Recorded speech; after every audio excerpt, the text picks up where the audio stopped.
This panel is called, gotta look, From War to No More to the Forever War, Activism and Peace and Social Justice After Vietnam. What I would call it myself maybe is activism, past, present, and future. You have past activists, you have present activists, all of us are, and you have the future of activism sitting here also. So I would, based on that, we're in a state of forever war. I told some folks last night, this country has got a 243-year history. 226 years of that have been in war. We've been at war for 226 years. 17 years of peace in this country in that time. For myself, as I told people last night too, I have 9 generations going back to the Pequot Wars in the 1600s of grandfathers who were involved in wars. I can tell you their first names, I can tell you what wars they were in. To myself, I am a veteran of the American War in Vietnam, but we've been in war a long time, and somehow or the other, to be rude, crude, and socially unacceptable, this shit's got to stop somehow. And it's going to depend on activism. Activism on our part, activism on the part of the people who are coming up in the world.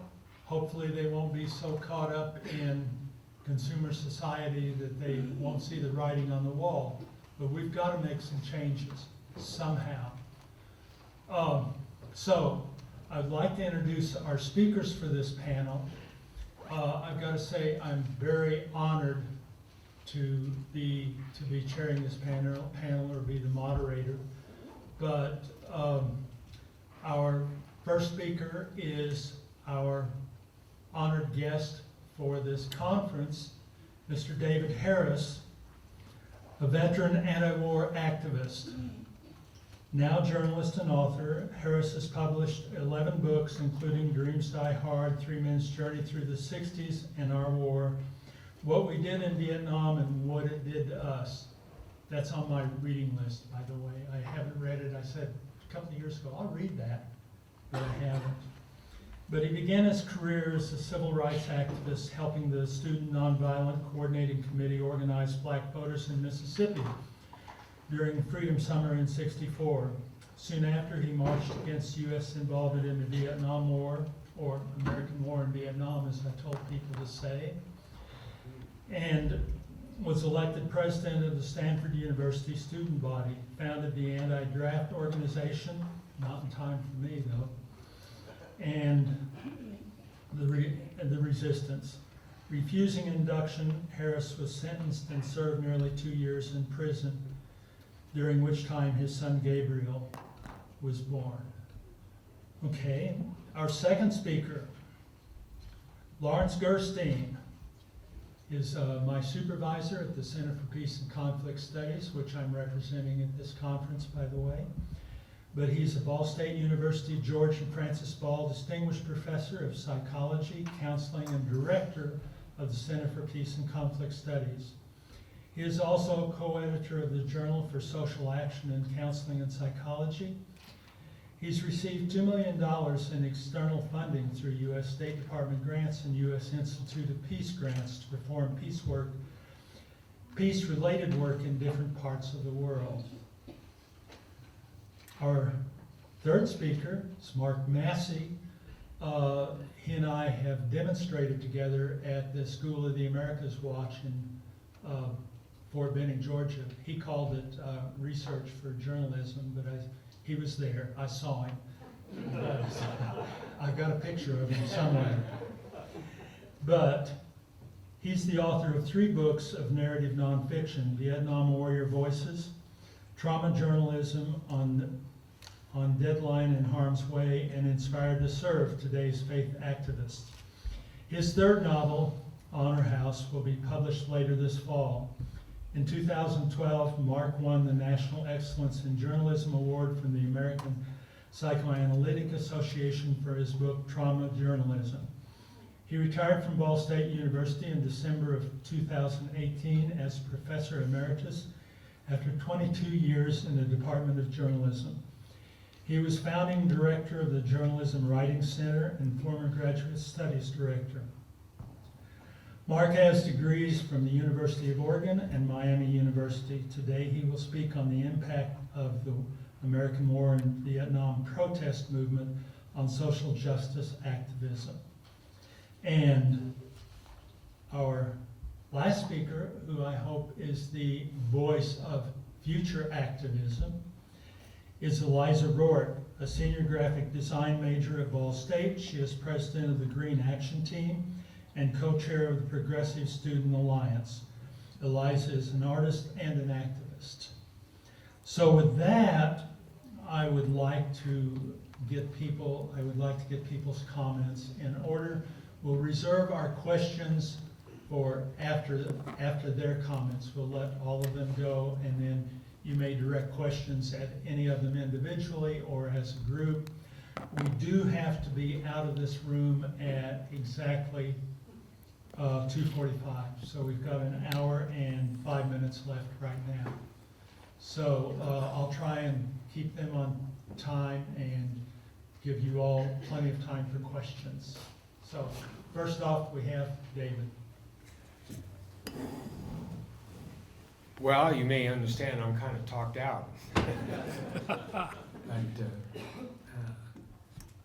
You know, the subject of endless war bespeaks, I think, among other things, our inability to establish a permanent constituency for the notion of peace. That we are subject to being all called up in emergencies, as it were, and our inability to make it part of the political priorities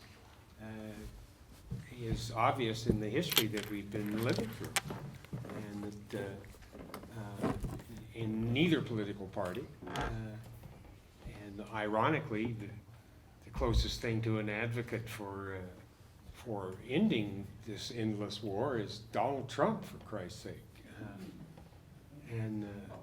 So I think the question we have to answer is, how do we build a presence?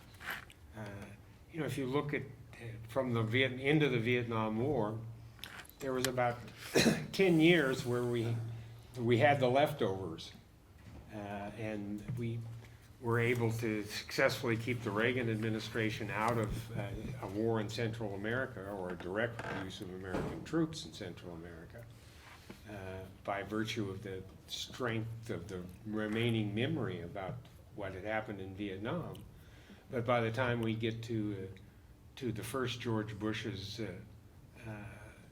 dispatch of American troops to the Middle East, that had all worn off. We'd been dismissed as Vietnam syndrome, and there was no constituency to even for to rein in a Democratic president.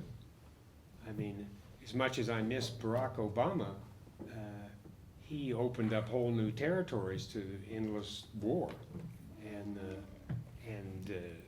the preemptive use of American force. And you know, I think we have to make our empire an issue, that we have troops spread out all over the world. We have delusions of grandeur about how that's going to allow us to control events, and there is no constituency that has pushed the political system to at least deal with the question of empire and call it what it is. And the only talk about empire was all positive when George W. Decided to invade Iraq. You know, so this was the new American empire was going to liberate all these areas, and we certainly have found that that's not the case.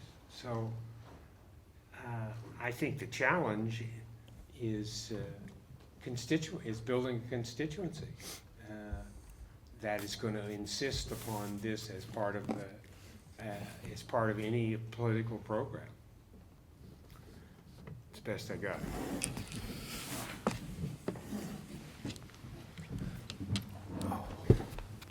Good afternoon, everyone. I came with one speech, but as a result of sitting here this morning, I have a completely different topic on my mind. So you'll have to bear with me as I go through the tangents of my thinking. I'm happy to see one ally out there in my Yankee hat. He's mine. I brought him. Oh, that's good. Oh, he's yours too. Okay. Yeah, good. yeah. We're both New Yorkers. Good, good. Now, if I can ever figure out how to enjoy Boston Red Sox, then I think I will get to the internal peace that would help me to get through the rest of my life. Anyway, this morning, for those of you who aren't here, was for me, a very unexpected kind of emotional experience. The stories that people shared and the realities of what I heard about American Vietnam triggered what us in psychology call flashbacks. So I still have them, and that's why I say, as I might go off on different tangents, it's common when you have flashbacks to go off on different tangents. I was born in 1952. In high school, I did protest against the war, though not for the humble reasons that I heard earlier. I loved the music. I loved the scene. I loved the camaraderie. We had fun. In kind of one word, you could say I was a hippie then. Maybe I'm still a hippie. I don't know. I did realize, though, that our government was doing the wrong thing. And what became even clear to me this morning was that we continue to sort of classify groups of people in a way that helps us to make sense out of a senseless experience that we all had, and us versus them kind of understanding of the complexity of what happened in the 60s and the 70s. So the us were those of us who participated for one reason or another in peaceful demonstrations. The them were our military. And that narrative continues to destroy the relationship between the people of this country, the military, and our government. And I never questioned my distrust and my concern for our politicians.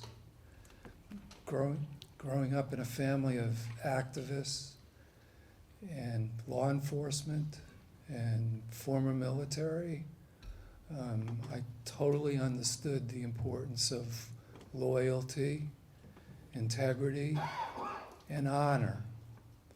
And even though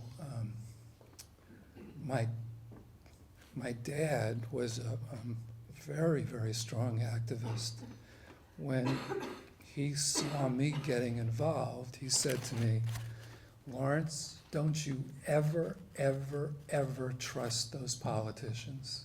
They're liars." And David talked about it earlier. They're liars. Their job is to lie. Their job is to manipulate. Their job is to figure out ways to get things done that please them and please their constituents. So it's an interesting sort of what would you say, paradox that our military is trained in honor, integrity, and loyalty, which are the heart of our Constitution in a way, and our government elected officials are doing something different, okay? If we continue to sort of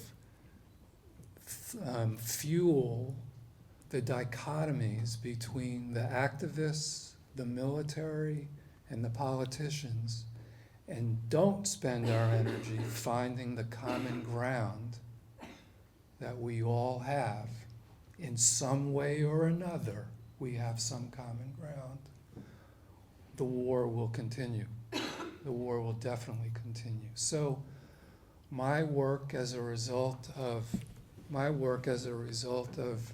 growing up in the 60s, being a member of a family who were activists, has been to bring together what you would consider enemies, okay? Enemies to the table. And to try to figure out ways that those enemies could better understand each other so that we can achieve the kind of peace that everyone wants. I don't think there's anyone who doesn't want some kind of peace.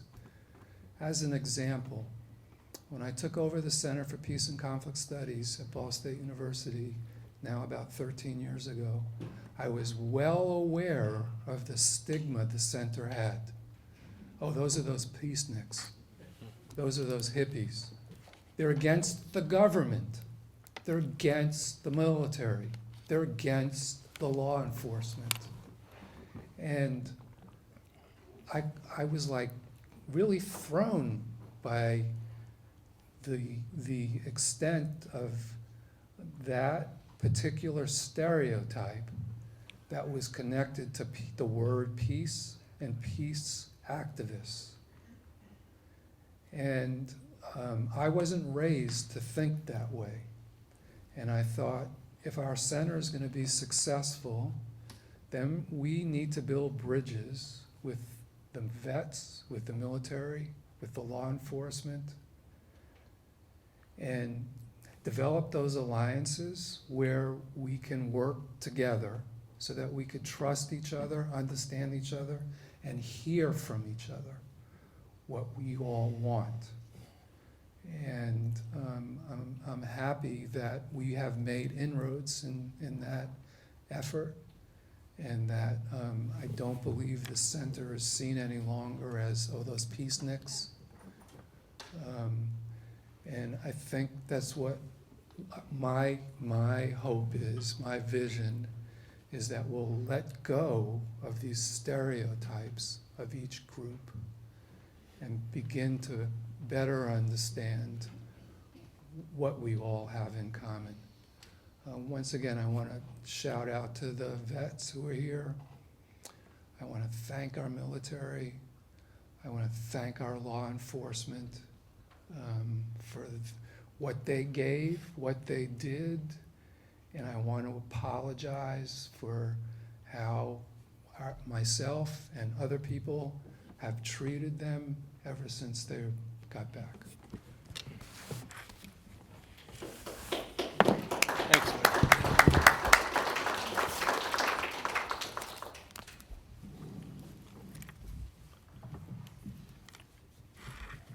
Like Larry, I'm also a child of 1952, and also from the East Coast, where I used to be called Mark Massé. There's actually an accent over the name. It's actually Massé. So I can answer to both Massé or Massé. So, and it's been several years, but I met Larry at the center, where I used to do some committee work. I'm a journalist and a storyteller. And despite Gerry's kind words, I don't consider myself an activist or a historian. As a nonfiction author, I specialize in profiles of people engaged in social and psychological issues. In 2004, my book, Inspired to Serve Today's Faith Activists, was published by Indiana University Press and it included stories on 12 individuals and couples working across the U.S. to improve lives and secure social justice.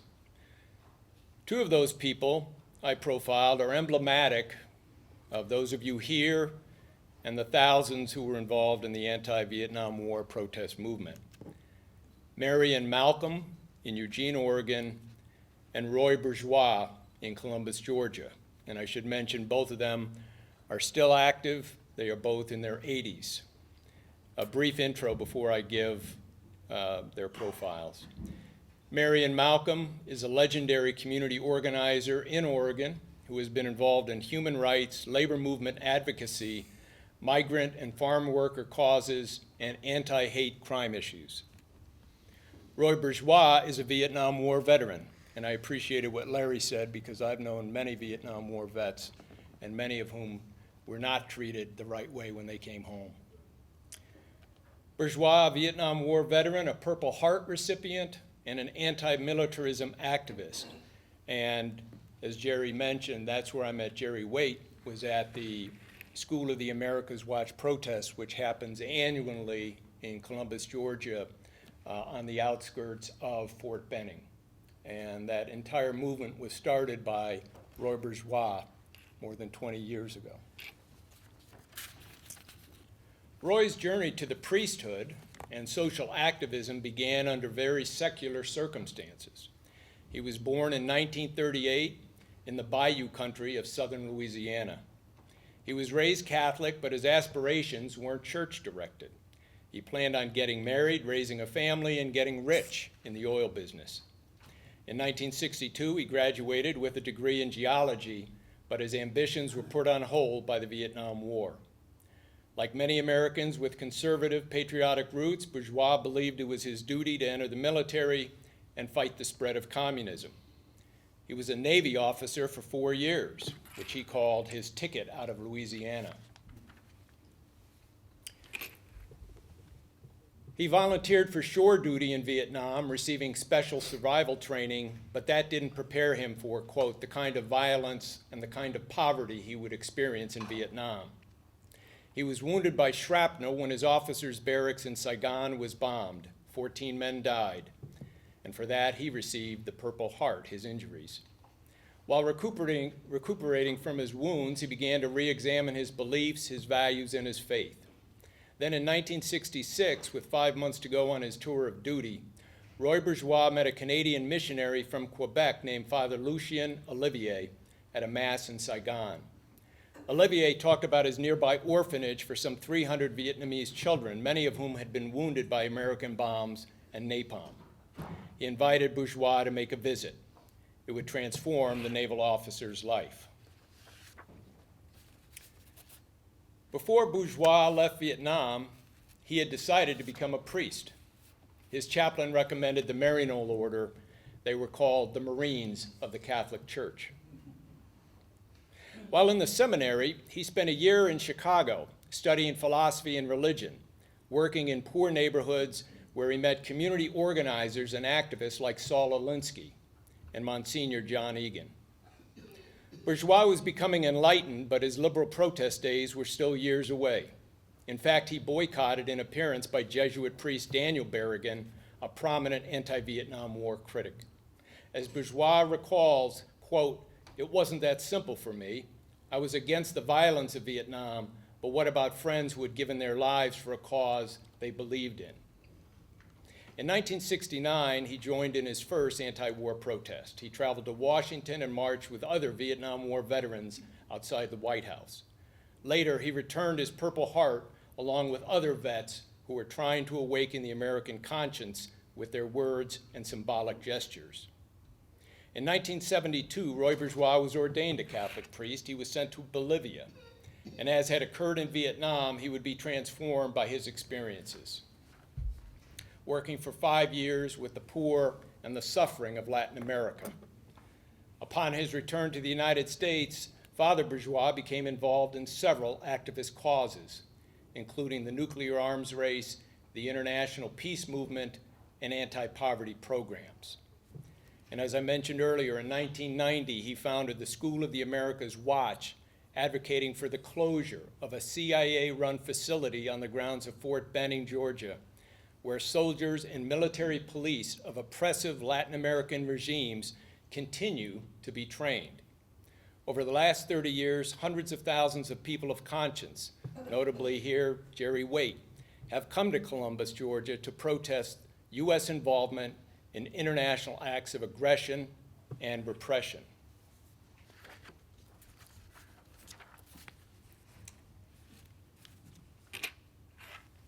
And I should mention, if you do any research on the School of the Americas, they did a clever public relations effort several years ago to change the name to the Western Hemisphere Institute for Security Cooperation, WINSEC.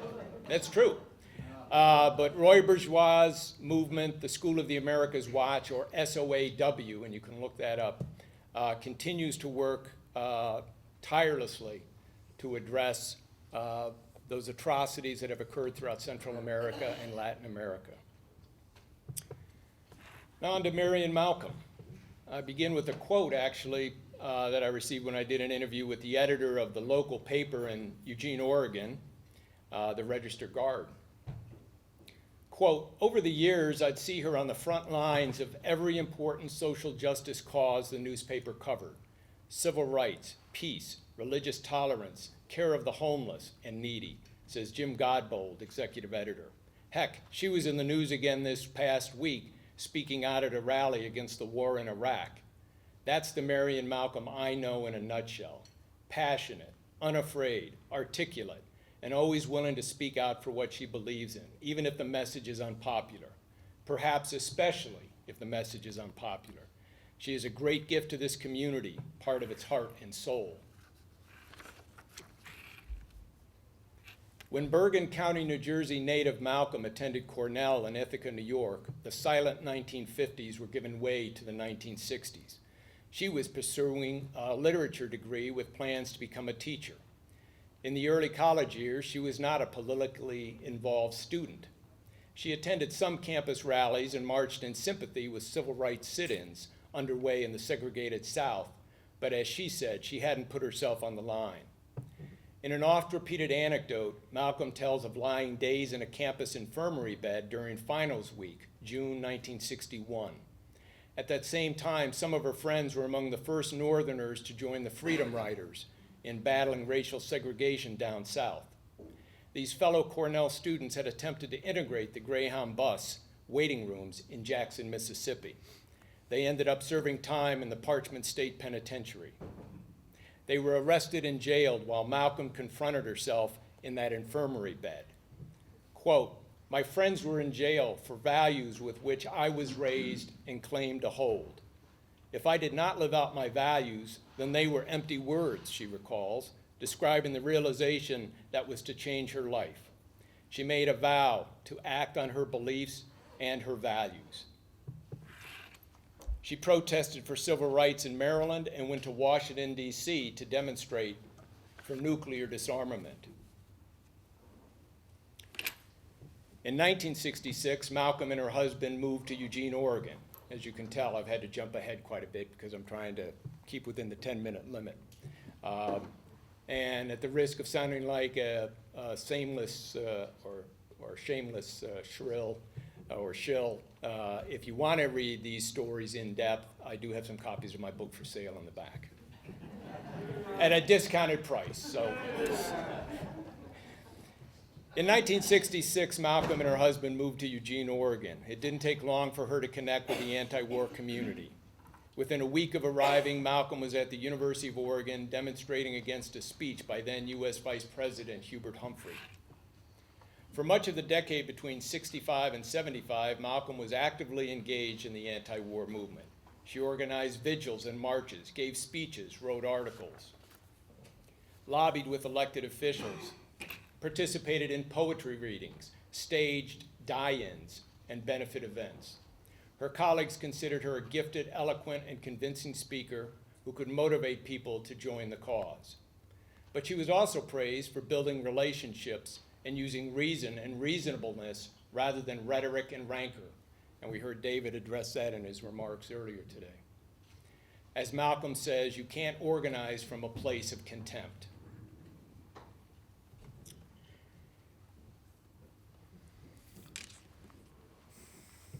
To wrap up in terms of the Marion Malcolm story, in a speech entitled "A Perspective from an Anti-War Activist," Malcolm has said, "Those who were sent to fight in Vietnam, including those who volunteered and went with a patriotic belief in America's war, were not the ones who involved us in the war. They were not the ones making the decisions or telling the lies that kept it going. And most of us in the peace movement knew that all along." She speaks of the crucial role Vietnam War veterans have played in the protest movement, how they marched in Washington, and how many of them returned their medals of distinction to the government as symbols of their opposition to the continuing war, people like Roy Bourgeois.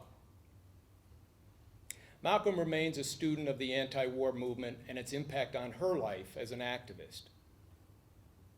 She considers herself fortunate to have been a child of the 1950s. From an activist perspective, she says that unlike many of those who came of age in the 60s, she didn't bank on revolutionary change to transform society. Quote, "I never thought change was going to be easy," she says, "so I didn't get discouraged. I knew it was going to be a long haul."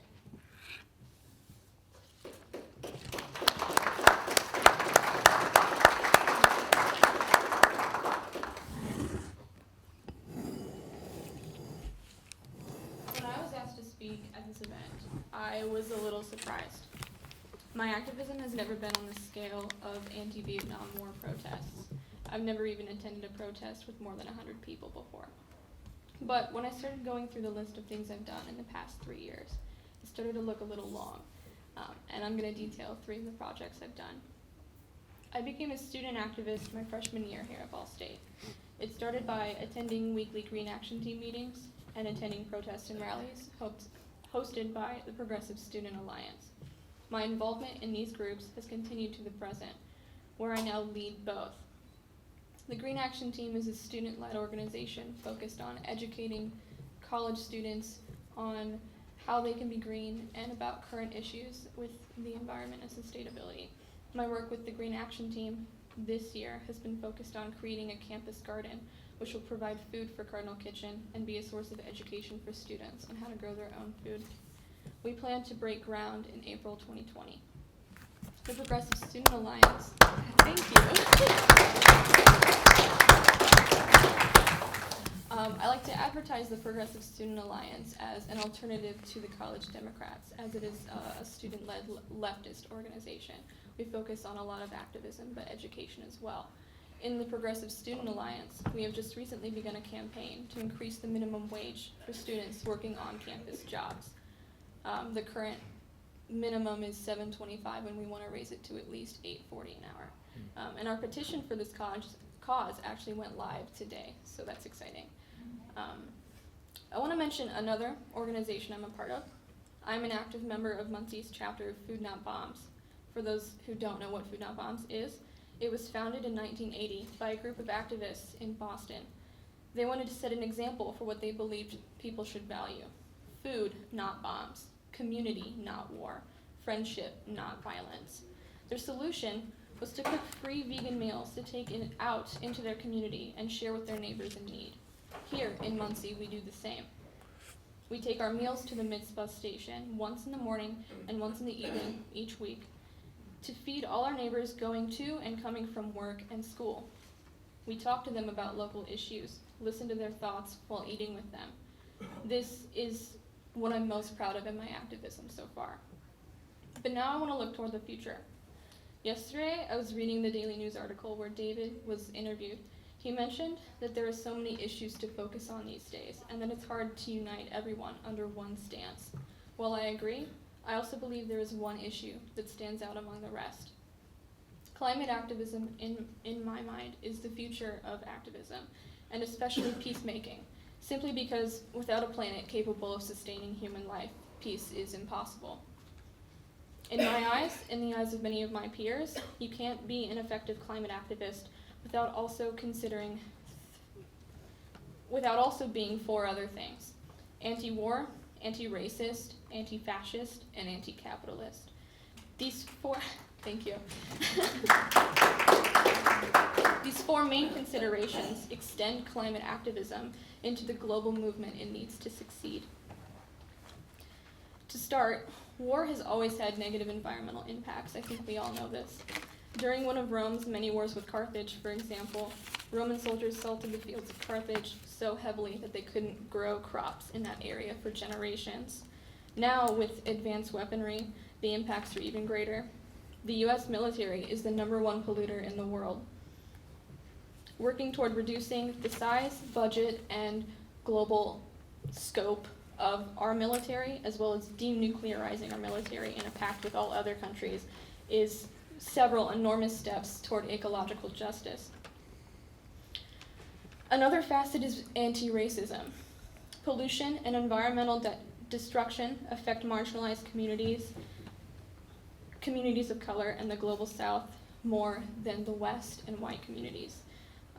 Things that come to mind are Flint, Michigan, and the indigenous tribes of the Amazon. Listening to and supporting people of color in our communities and giving the global south the freedom and resources they need to govern themselves is key to protecting local ecosystems and the cultures that are connected to them. A similar aspect is being anti-fascist. Fascists support war, genocide, eugenics, strong authoritarian governments, and they thrive off of capitalism, which I'll get to in a second. Border walls, I think, are a very strong example of how fascism affects the environment by obstructing migration patterns and disrupting the balance of thriving ecosystems.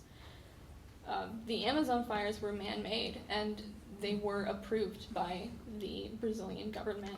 And just a few weeks ago, a police officer ran over a Native American man whose tribe had prevented the construction of one section of the southern border wall. Another instance that comes to mind is the National Guard's intrusion on Standing Rock. The final and the most important aspect of environmentalism is being anti-capitalist.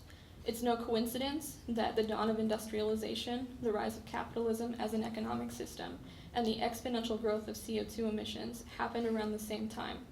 Capitalism operates under the assumption that we can achieve infinite growth from finite resources, and anyone who's taken science class in 7th grade knows that that's impossible. Jeff Bezos and his friends in the ruling class have frequently asserted that they want to spend their money on a Mars colony. So why are we letting people who want to check out of living on Earth decide what happens to it? The violence I see in my life and my community is poverty under capitalism. How can there be peace when people in need, even in the most industrialized communities such as America, have to struggle for their basic needs? Poverty is only being exacerbated by climate destruction and pollution. So how do we fix this?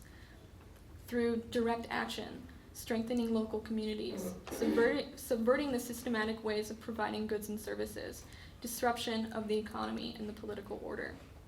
Just a few weeks ago, high school students in West Lafayette formed a climate march, demanded action from their city, and they were heard.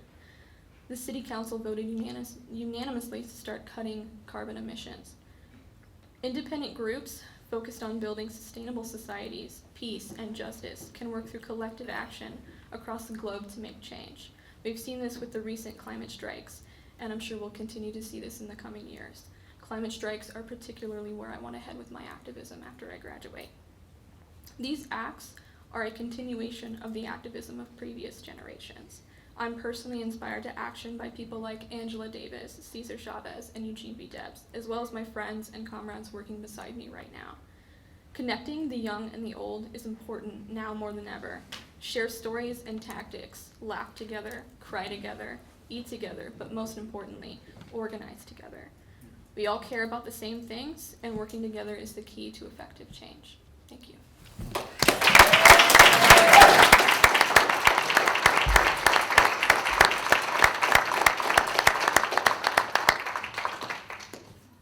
Okay, so at this point, we have plenty of time for questions. If you'd like to ask a question, please come up and get on the microphone so we can get you in the tape version.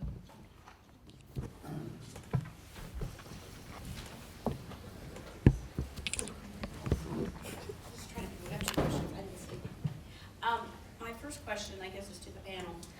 Christopher Wray, head of the FBI, went in front of Congress 2 weeks ago and said that if anyone, they are now arresting and will continue to do so, anyone who has print media or they go online in any way, uses any words that could trigger a mass shooting. I haven't seen anybody in the educational system try to push in law at all, push back on the violation of our civil rights. And he said that they've already been arresting people for this. So you're not saying that you want someone to shoot, right? You just may be using a phrase or use anything that would incite someone who he said lives on the fringes. So my question is, when you want to be an activist, which I do, but like I held back on something I wanted to say that I was going to post, because, well, if someone reads that and they go shoot someone, then Christopher Wray said, I can be held accountable. You will arrest me. So do you have any thoughts on that? Or had you heard of that? I haven't heard about it, but I think the response is bring it on. I mean, Well, that's if you- that's losing a career. If you're arrested from on a federal charge, and I know about life on federal charges. Well, okay. Speaking to Well, how do you balance that? Why don't we have a meeting of the mind? Why don't we start reaching? I mean, that held me back. It will hold me back. Well, that's why they do it. I mean, it's to hold you back.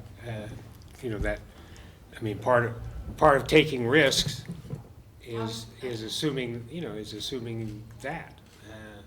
Okay, so my next question is that years ago, not that so long ago, I had doctor specialists say, well, this is why this has happened to you. You've been exposed to Agent Orange. How'd that happen? So then I'm researching it, and the actor Robert Urich, he was told the same thing. So in my research, and what I found in the connection to Vietnam is Eli Lilly in DES, and then Monsanto, or the Queen of England in Eli Lilly, and the drug disbanded, which they call DES. Then they kind of tweaked that and made that into Agent Orange. So my question is, in all these years, why hasn't anyone gone after Eli Lilly on this and addressed the issue? You really are the one that were the catalyst to creating Agent Orange.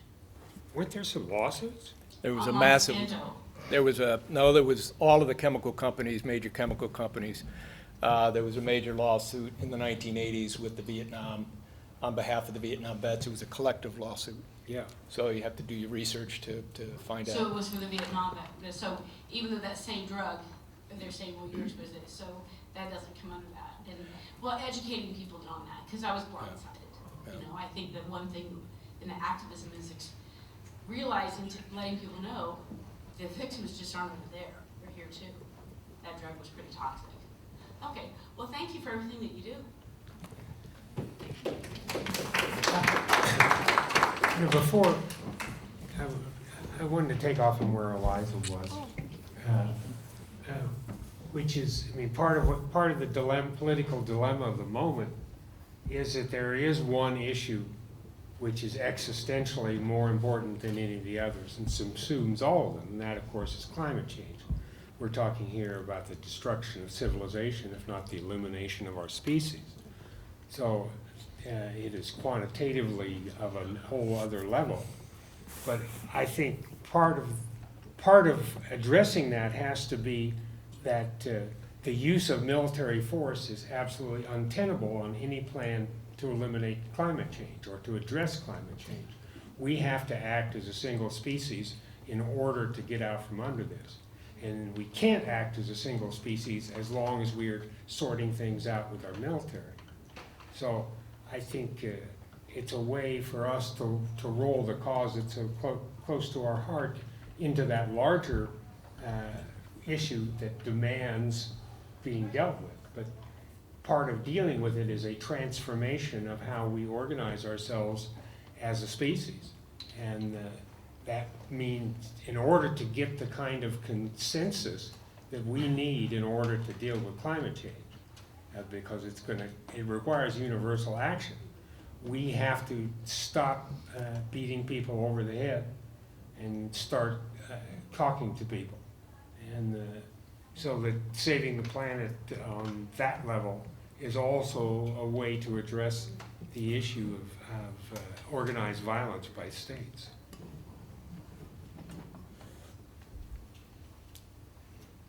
Yes, my name is John Mann. I was an infantry officer and served in Vietnam and Cambodia with the Big Red One and the 1st Air Cavalry Divisions. I joined the Army as a result of one of my best friends getting killed in Vietnam. I decided that for me, I would join the Army and go see what it was like for myself before I made any decisions about whether it was right or wrong. So I went over as a patriotic duty, you might say, and I experienced the war. And I understood the activists, the protesters, and what they were doing.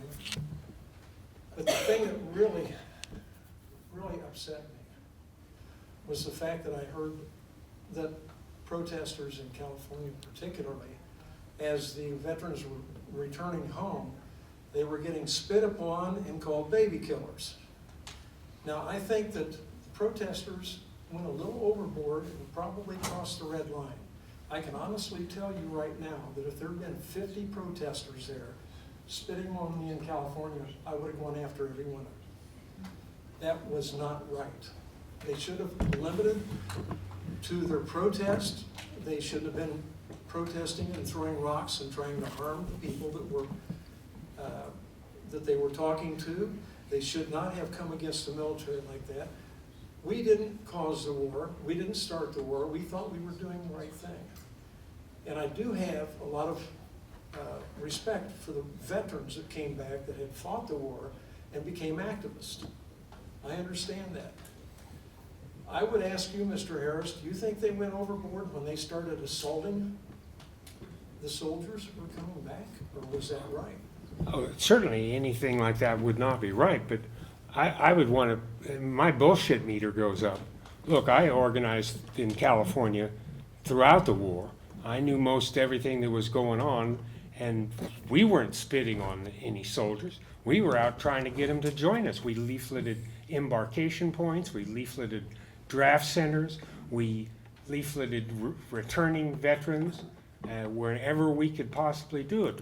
We ran an underground railroad for men who were refusing their orders and wanted to escape to Canada. We provided legal support for soldiers who were refusing.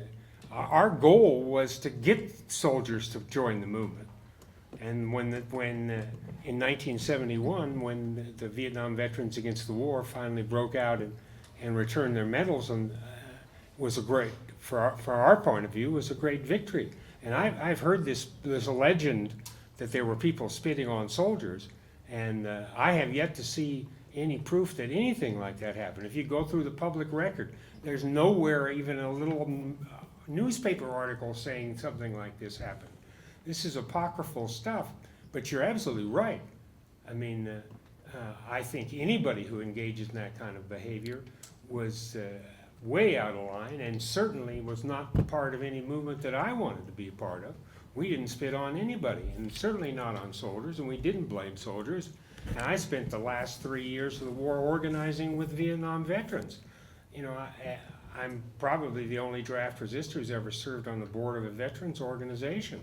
Swords into Plowshares out in San Francisco. There was one of the first storefront vet organizations. So I don't blame you for being pissed off and hearing about that. I'm pissed off hearing about it, but I don't know that it's real.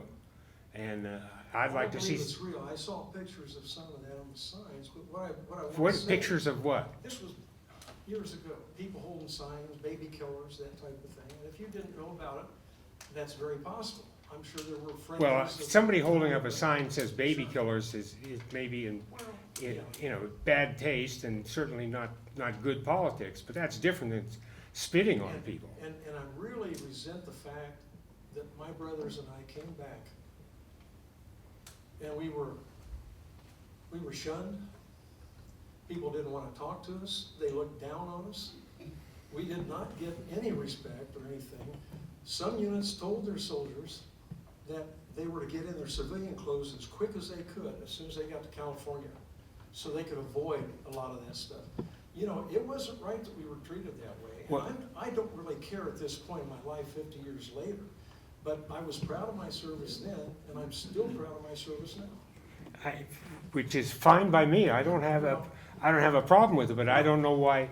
I don't think it's fair to lay off on the anti-war movement the public reaction to soldiers returning home. That wasn't what we did as an organized. It may not have been your organization, but people were joining in and doing their own thing, I believe.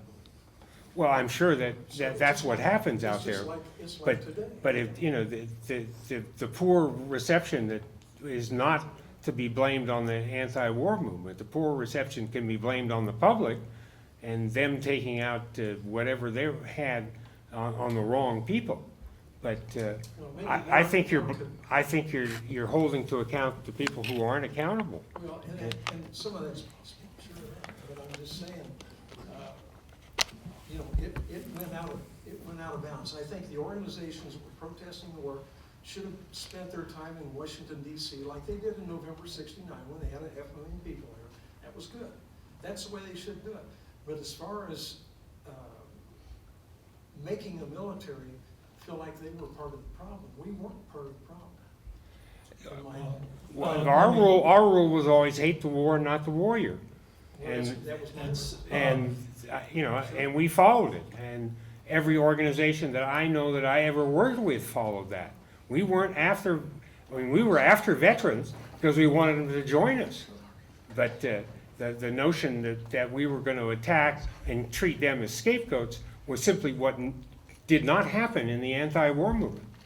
It may have happened by some weird individual out there, but I don't think you can hold the anti-war movement accountable for something that is an urban legend at best. Some of that was an urban legend, and that's documented. When I came back through San Francisco Public Airport, I did it with a 1-year-old baby. And there was a protest group there, but all the girls came over and wanted to hold the baby. You were the lucky one that brought a baby. What's that? You were a lucky one that brought the baby. Well, it was an interesting reception, but they did have signs. They had, you know, it was an anti-war protest group. They were polite, and the girls did come over and want to hold the baby. Can I say something, Gerry? Yeah. So, you know, I really appreciate, John, you bringing this up, and I also appreciate David, you know, sharing his perspective. And I just want to point out that there's truth in both perspectives, and there's a reality in both of these perspectives. And the difficulty that we still have is the belief that one is right and one is wrong. In war and everything surrounding a war, there's lots of confusion, and there's lots of attempts to mask what's actually really happening, the reality of what's really happening. So who fed your narrative? Who knows?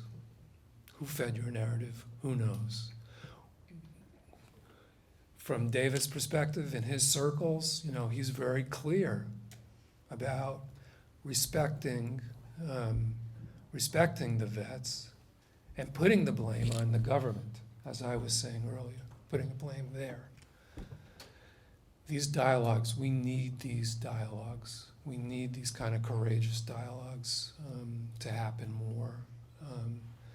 And to get to points where we have an understanding. Here, Robert.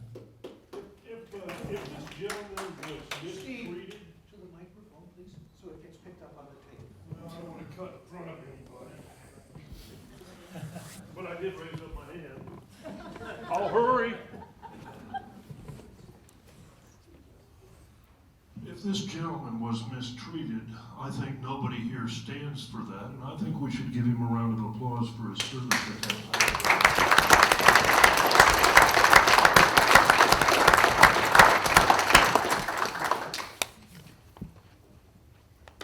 John McAuliffe again.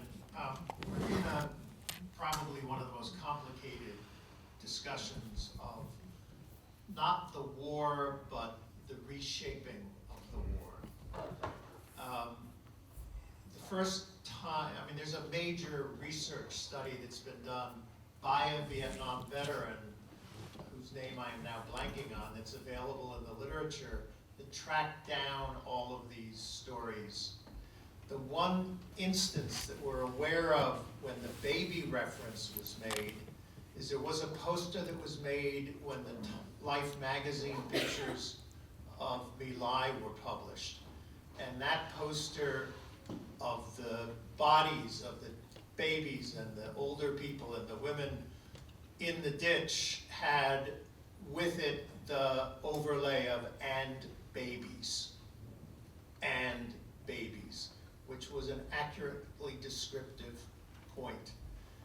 The first time that the issue shows up is in the Rambo movie. The Rambo movie was part of a deliberate effort to reconstruct what the war was.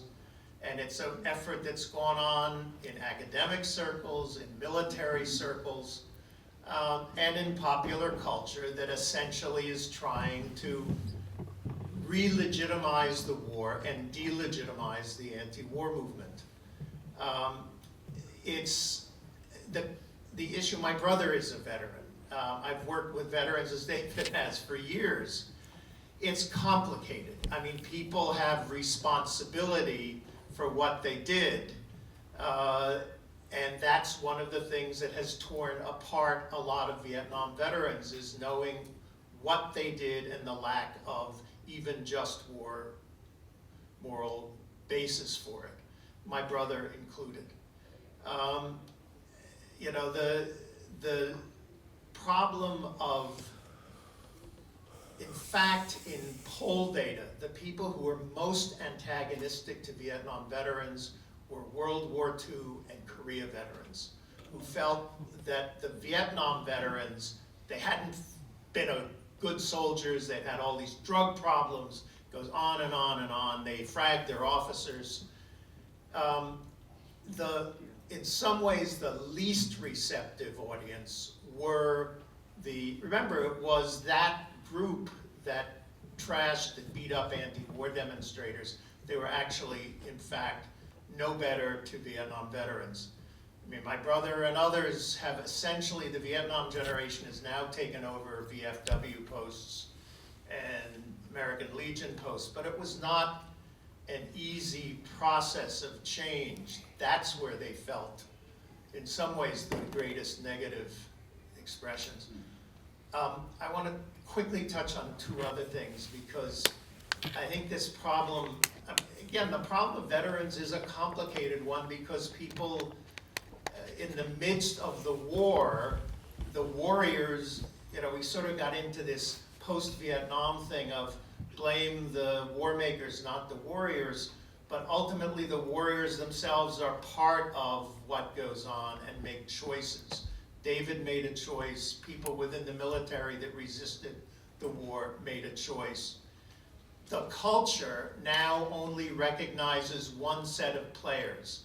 If you watch the Burns-Novick series, it created this whole contradiction between the anti-war movement and veterans, which was totally unmerited, but had a political goal again.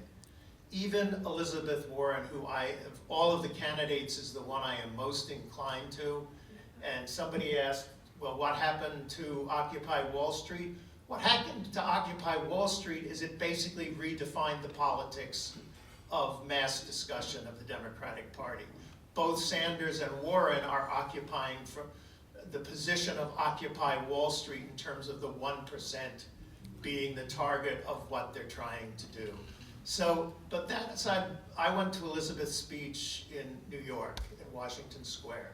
It was eloquent. She tied together the nearby shirtwaist factory and Frances Perkins, who then became the first Secretary of Labor and devoted her life to changing the nature of American workplaces and Social Security and everything else. Well, Elizabeth ran through a series of examples of social movements and the impact they have. She talked about the labor movement, the civil rights movement, the anti-gun movement, the women's movement, gay and lesbian things. You know, the movement she never mentioned was the anti-war movement. This event that we're talking about here, this massive, the one anti-social peace movement in American history that actually ended a war, disappears even from her litany. Why? Is that because someone of her advisors is saying that's controversial? Is it because she was in Oklahoma and Texas at that point and it didn't affect her? I don't know, and it's a puzzle, but I think it's a false trail to go down the veterans thing, because in fact, there was not an anti-war movement antipathy to veterans, but the complication of how people engaged in US society was inherent in the nature of the war. You couldn't easily separate. Read Bill Earhart's memoir of his time at Swarthmore. Here, this kid out of Bucks County goes into the Marines. He's written extraordinary poetry. He wrote a memoir of what it was like being a student at Swarthmore, a Quaker school, in which A, he was older than most of the students, and B, he had an experience that was just totally different from theirs. It was not easy. It was not easy for my brother. It was not easy for millions of people, but it also was not easy for people who went to Canada or made the decision to go to Canada. It was not easy for people who went to prison. There were all kinds of struggles and strains and costs, but only one of those gets talked about in the mass media, and that's veterans. Okay. Another question? Hi, I'm Karen Spangler, an advisor here, and I am so impressed, Eliza, with your work already. Actually, I don't know why, I don't think I'm being hormonal or anything, but I had a few tears. So it's just exciting. It makes me hopeful, just makes me very hopeful. There's so much that's not hopeful. My question is, social media. Our president's doing a great job twittering his life away and our lives away. How do you see where we're at with media and the media resources we have being functional in healing, in proactivism, and not falling back into being the sheep and blindly following? I know that Twitter and other social medias have been used during protests and during natural disasters to keep people up to date on what's going on. I know I use social media as a way to connect with people who will help me heal and grow and be active in politics. I definitely think there is a solid future in social media and the internet and activism, as we've already seen and will continue to see for a long time. Yeah, that's a great question, and one part of my life that I did not talk about. I was involved in an international movement to free Tibet, starting in 1993. I was a leader of that movement. Of course, the adversary was China, and the internet just came on board, and we were able to access it, both email and web, and that's what mobilized us everywhere. It also connected us with our Uyghur supporters and the Uyghurs who were fighting for their freedom, the Mongolians that had lost their, Inner Mongolia that had lost their land to the People's Republic of China, and other groups that supported Tibet becoming an independent country again. So I think there's a history there, and I know from my time doing it that as time went on, the way that the message got out and actions, direct action, were implemented was through social media and through the internet. And some of those Tibet organizations that had boots on the ground, if you will, have now become completely focused on their social media presence and being as sophisticated as possible in their messaging and targeting their groups and mobilizing their supporters. So I don't think that's going to end. I want to say something about that. One other thing about my work with Tibet that I didn't talk about earlier. I found in that work, and I was a target by China's government. I was followed in many places around the world. And I discovered, one of the things that I discovered was that my best allies were law enforcement, the FBI, the military here in the United States. This was in 1994, I'm talking about, 1994. And at that time we were warning Americans about the buildup of China's military and what its implications had for us here in the United States. And no one was paying attention. No one paid attention. But the military knew, and law enforcement knew. And they made so many things possible for us in the Free Tibet movement to express our message of freedom and democracy that I was just humbled. I was really humbled. And that's probably when I had the first-hand experience of understanding that importance of identifying allies, working with your allies. They made it possible for us to do things at the consulates and the embassies, China's consulates and embassies around the world, that you could not imagine, because they were knowledgeable about where the future was going and the importance of promoting democracy.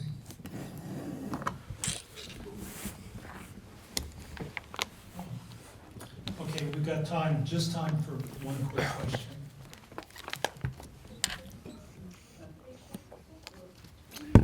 One other thing I want to say, sorry. I had to stop my work. I stopped my work about 6 years ago now because my family inside of Tibet was threatened. And I took many risks for a long time, and then I couldn't live with it any longer. Hi, I'm Emma Lang. I'm a student. I'm a freshman here at Ball State. And I see through social media all this activism, and I want to be active, but I have a hard time staying hopeful about the future because I see all the hate in the world. So my question is, how does a young person stay hopeful and stay wanting to help without feeling like their actions aren't going to do anything in the long run? Well, my experience as an organizer is that you never know the answer to that question about whether you're being effective or not. You know, what you do bounces 6 times before it hits home. It's like being in a pinball machine. And so that you end up having to act and to reach out as a personal act of expression. And whether you're going to bring home any fruit out of that is never clear. So that I wouldn't call it faith, but it's something like faith that you have to have. And you have to get your satisfaction from the doing. You can't get your satisfaction out of the result because you often don't experience the result, even though it has one.